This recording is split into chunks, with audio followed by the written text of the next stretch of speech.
जैसे बताइएगा आपके केस का क्या बना और उधर अच्छा, पहली इमरान बात खान। तो यह है कि जो सुप्रीम कोर्ट में आज केस चल रहा है नैब का, और जो इमरान खान की जो दरख्वास्त थी खैबर पख्तूनख्वा हुकूमत की कि इसको सुना जाए, लाइव दिखाया जाए, वो मुस्तरद हुई है। कल चीफ जस्टिस साहब ने लेटर लिख दिया बरतानिया की सफ़ीर को कि कभी किसी मुल्क की तारीख में ही नहीं हुआ होगा कि चीफ जस्टिस साहब डायरेक्टली जो है वो दूसरे मुल्क को ख़त लिखें, फिर उसकी कॉपी कर रहे हैं उस मुल्क के चीफ जस्टिस को, फिर वेल्स के चीफ जस्टिस को। मतलब ये तो फिर इदारे को एक मजाक बनाने वाली बात है। अगर आपने कोई बात भी करनी होती है तो एक तरीका ये होता है कि चीफ जस्टिस साहब को चाहिए था पाकिस्तान के फ़ॉरेन ऑफिस को लिखते और उनको कहते ये हमारे तहफ़्फ़ुज़ात हैं, ये आप पहुँचाइए। अगर इस तरह से सुप्रीम कोर्ट जो है वो डायरेक्टली फॉरेन अफेयर्स में भी बात शुरू कर दे तो फिर वही होना था ना जो हुआ है। पूरी दुनिया में मजाक बना है और इस वक्त एक अजीबोगरीब किस्म की जो जग हंसाई है मेरा ख्याल है वो हुई है। और आज जो सुप्रीम कोर्ट ने ये किया कि फिर उसकी इमरान खान की जो तस्वीर दिखाना इतना बड़ा मसला बन गया है। इमरान खान इतना बड़े हो चुके हैं सियासी तौर के ऊपर कि उनकी तस्वीर दिखाना, वीडियो दिखाना ही कई लोगों की टांकें वो जो है ना बकौल बिलावल साहब के काम पे टांग जाती हैं सिर्फ इमरान खान की तस्वीर दिखाने से। तो मेरा ये ख्याल है कि काम पे टांग गई हैं। अब इस तरह तो मुल्क नहीं चलता। आज इस्लामाबाद हाई कोर्ट में आपने देखा एक time bomb Islamabad high court ने ये केस जो है वो लगा दिया है इस वक्त इलेक्शन कमीशन के नीचे।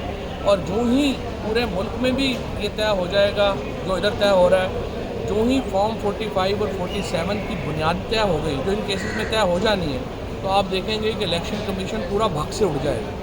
ये एक बहुत बड़ा मैं समझता हूँ इलेक्शन कमीशन को चैलेंज है जो कि सुप्रीम ये जो इस्लामाबाद हाई कोर्ट है उसकी तरफ से आया है। और बिल्कुल वाज़ेह है कि फॉर्म 45 और 47 में जिस तरीके से धांधली की गई और जिस तरह से फॉर्म बदले गए वो हमारे सामने पूरा निज़ाम इस वक्त एक टाइम बॉम्ब के ऊपर बैठा हुआ है। घड़ी टिक टिक कर रही है, कब ये निज़ाम उड़ जाए पता नहीं चल रहा। और इसलिए मैं फिर बार बार ये बात करता हूँ तलखियों में कमी लानी चाहिए, बातचीत करनी चाहिए।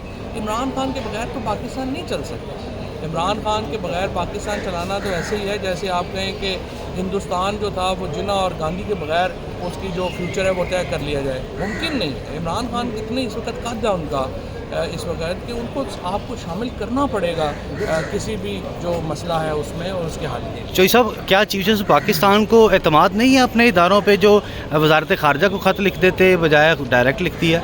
देखिए, पहले तो ये तय कर लें कि जस्टिस पाकिस्तान को खुद पर एतमाद है, क्योंकि वो एक दिन उनकी गुफ्तगू और होती है, दूसरे दिन और होती है, तीसरे दिन और होती है। और उनका जो इस वक्त एक समझिए मुझे तो लग रहा है सुप्रीम कोर्ट जो है ना उसमें जो उसकी इस वक्त तो एक तरफ अवामी दबाव में है और दूसरी तरफ जो है वो और दबाव में है। खत लिखने की ब्रिटिश गवर्नमेंट को ज़रूरत क्या पेश आई? मतलब क्या पाकिस्तान की सुप्रीम कोर्ट किसी दूसरे कंट्री को वजाहत देने की पाबंद है? देखिए, मैं यही बात कर रहा था। पहली बात तो यह है कि कभी भी कोई सुप्रीम कोर्ट जो है वो किसी और मुल्क को ख़त नहीं लिख सकती। ये पाकिस्तान ये फेडरेशन का तकाजा है। अगर उन्हें कोई मामला थे किसी में उनको जिला भी था, उन्हें अपने फ़ॉरेन ऑफिस को कहना चाहिए था और वो फ़ॉरेन ऑफिस उनके तहफ़्फ़ुज़ात जो है वो आगे पहुँचाता। अगर आपने इस तरह से डायरेक्ट और फिर वो चीफ जस्टिस इंग्लैंड को जो है वो कॉपी कर रहे हैं, फिर वेल्स के चीफ जस्टिस को कॉपी कर रहे हैं, पूरी दुनिया में जग हंसाई हुई है आपकी, पूरी दुनिया में मजाक बना है।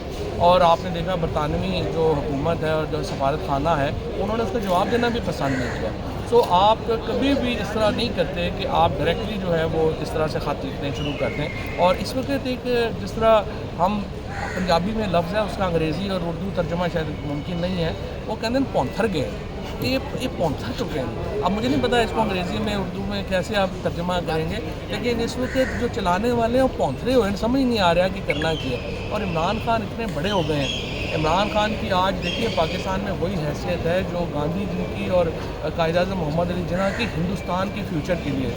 आप उनके बगैर हिंदुस्तान का तय नहीं कर सकते थे। आज पाकिस्तान की सियासत इमरान खान के बगैर तो आप तय नहीं कर सकते। आज हमने देखा कि सुप्रीम कोर्ट में नैब तरमीम केस की समाअत जारी है। स्टार्ट में ही अतर मनीला साहब ने कहा कि ये लाइव दिखाई जाए, चीफ जस्टिस साहब ने कहा कि ये टेक्निकल केस है, अवामी मुफाद का केस नहीं है। बाद में हमने देखा कि 4-1 के तनासुब से फैसला आया कि केस की समाअत लाइव नहीं होगी। बात यह है कि ये केस तो फाइल ही 184 टीम के तहत हुआ है और उसका मतलब ही अवामी मुफाद है। تو اس پر کیا بحث ہے کہ عوامی مفاد کا So, sir, farms and- باقی نہیں دکھانا اور اتنا خوف تصویر سے اور ویڈیو سے ہے تو پھر آپ یہی کہیں گے نا کہ کل ہی پہنچتے ہوئے نہیں کی کریے. سر یہ فارم 47 کی بات کی ہے، آرڈیننس آ گیا، کیسا دیکھتے ہیں اس کو؟ وہ تو شاید کریم صاحب کا جو فیصلہ ہے اس نے پریکٹیکلی اس آرڈیننس کو ختم کر دیا ہے. مجھے بڑا افسوس ہے بیڈ ججز پہ جو بنا رہے ہیں ٹریبیونل، وہ اس لیے کہ انہوں نے تو کہہ دیا کہ جو نام ہے ان کو آپ لوگ دیں گے اور چیف جسٹس صاحب ہی فیصلہ کریں گے کہ کس ٹرائبونل کے پاس کیا بزنس جانا ہے. تو پریکٹیکلی تو وہ آرڈیننس ختم ہو گیا. لیکن مجھے بڑا دکھ ہے اس بات کا. یوسف رضا گیلانی صاحب دیکھیے 1993 میں بے نظیر بھٹو سے وہ لڑ پڑے کہ انہوں نے کہا کہ میں نے شیخ رشید صاحب کا وہ پروڈکشن آرڈر جاری کرنا ہے. صحیح، آپ ایک بے نظیر بھٹو سے تو آپ لڑ پڑے کیونکہ وہ ایک ڈیموکریٹ لیڈر تھی. آج جب آپ کو کوئی دوسری فورسز کہہ رہی ہیں اعجاز چودھری صاحب کا آپ نے پروڈکشن آرڈر جاری نہیں کرنا تو گیلانی صاحب جاری نہیں کر رہے. نیب میں انہوں نے وہ رہے اس میں رہے کورٹ جیل میں رہے، چاہے یوسف کی صدا انہوں نے کتاب لکھی اور جب باہر آئے ہیں تو وہی نیب کے آرڈیننس انہوں نے جاری کر دیا. تو گیلانی صاحب سے میرا بڑا احترام کا تعلق ہے اور بہت ہی میرے محترم ہے. لیکن دیکھیے آپ ایکسپیکٹ کرتے ہیں ان پوزیشنز کے اوپر کہ وہ کو مورل سٹینڈ لیں گے اور بہت ہی مجھے دکھ ہے کہ یہ جس طریقے سے انہوں نے یہ آرڈیننس جاری کی. اور زرداری صاحب تو نہیں کر رہے، زرداری صاحب تو نہیں آ رہے کیونکہ انہیں ڈر ہوا ہے کہ یہ نہ کہہ دیں کہ ایمرجنسی لگانی ہے. زرداری صاحب اور شہباز شریف صاحب کو پتہ ہے کہ مشرف صاحب کو جو پھانسی کی سزا ہوئی تھی وہ نواز شریف حکومت ہٹانے پر نہیں ہوئی تھی، وہ ججوں کو گھر بھیجنے پہ ہوئی تھی. آپ کیونکہ کورٹ رپورٹرز ہیں، آپ لوگوں کو یاد ہے، بڑے لوگوں کو بھول گئے. اور اس دفعہ یہ بات دوبارہ بتائیے گا. جو پرویز مشرف صاحب کو پھانسی کی سزا ہوئی تھی وہ ججوں کو گھر بھیجنے کے اوپر ہوئی تھی، وہ نواز شریف حکومت ہٹانے پہ نہیں ہوئی تھی. آپ کو یاد ہوگا وہ تو ارشاد حسن خان صاحب نے لیجٹیمائز کر دیا تھا. یہ بعد میں جب انہوں نے ایمرجنسی پلس لگایا تھا تو وہ سارا معاملہ جو ہے ہوا تھا. اب وہ تو ظاہر ہے فوجی تھے جنرل مشرف، ان کو تو کسی نے پھانسی نہیں لگانی تھی. زرداری صاحب اور شہباز شریف صاحب مجھے امید ہے احتیاط کریں گے، یہ فوجی نہیں.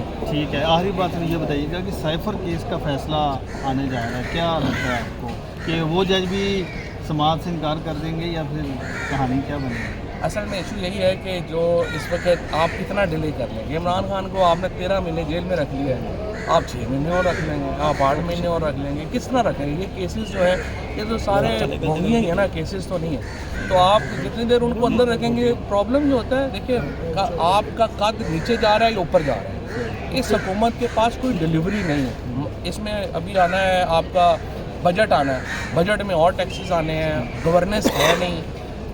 عمران خان نے جیل میں کوئی چھوٹا نہیں ہونا، انہوں نے اس سے بڑا ہی بڑا ہونا ہے. تو عمران خان کو کیا ہے، آپ 6 مہینے رکھ لیں، 8 مہینے رکھ لیں، جتنا آپ عمران خان کو اندر رکھیں گے اتنی ان کی بارگیننگ کی جو پوزیشن ہے وہ اور بہتر ہوتی جائے گی. تو عمران خان کو کیا ہے مسئلہ، جو گفتگو کرنے کی مجبوری ہے نا وہ اس وقت جو اقتدار میں لوگ ہیں ان کی ہے. عمران خان کو تو کوئی مجبوری نہیں. تحریک انصاف کے صدر چودھری پرویز صاحب باہر آ گئے ہیں، مبارکباد دینے لیے تھے؟ نہیں، چودھری صاحب کو میں نے مبارکباد پہنچا دی تھی، لیکن انشاءاللہ تعالیٰ ان سے ملاقات جو ہے وہ جلدی ہوگی.